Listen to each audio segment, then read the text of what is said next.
বন্ধু উত্তম কুমাৰ শৰ্মাৰ কবিতা পানীৰ শব্দ।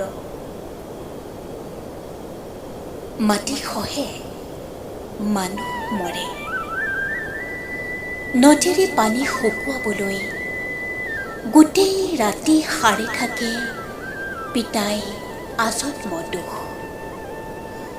দুখবোৰ কঁকালত বান্ধি পথাৰ ভৰি উৰি থাকে আইৰ শুদ্ধ চেলেং, আৰু তিৰবিৰাই থাকে ৰং মনহঁতৰ শুভ্ৰ পাক। সময়ত পথাৰৰ মাটি পানী হয়, নদীৰ পাক ঘূৰণিত অন্তৰ্ধান হয় আমাৰ সহস্ৰ পুতিৰ। দিকপ্ৰান্ত ভৱিষ্যতত হালধীয়া দিনৰ তিক্ত সুবাস,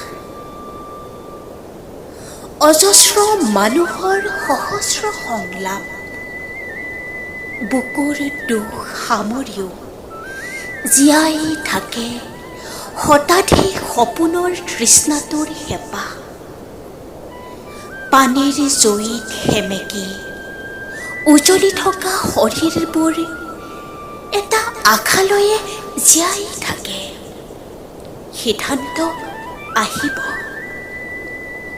আৰু বুকুত সাহস বান্ধি আকৌ দৌৰি থাকিব সহস্ৰ সংগ্ৰামৰ অজস্ৰ আশা। জীয়াই থকাৰ সিদ্ধান্ত সঁচাকৈয়ে আহিব।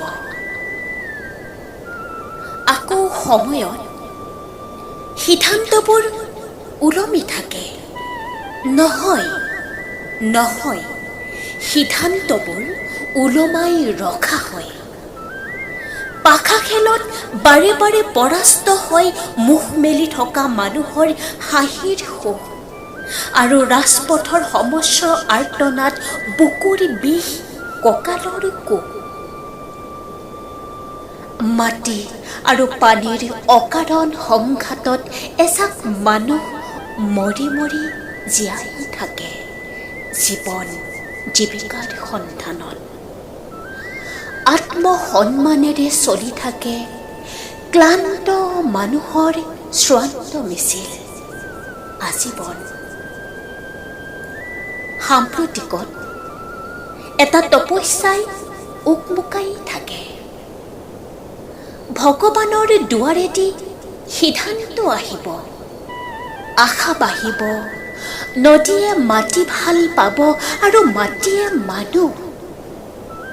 ৰহমৰীয়াৰ সোণবৰণীয়াৰ মানুহ, বুকুৰ পথৰুৱা ফুল।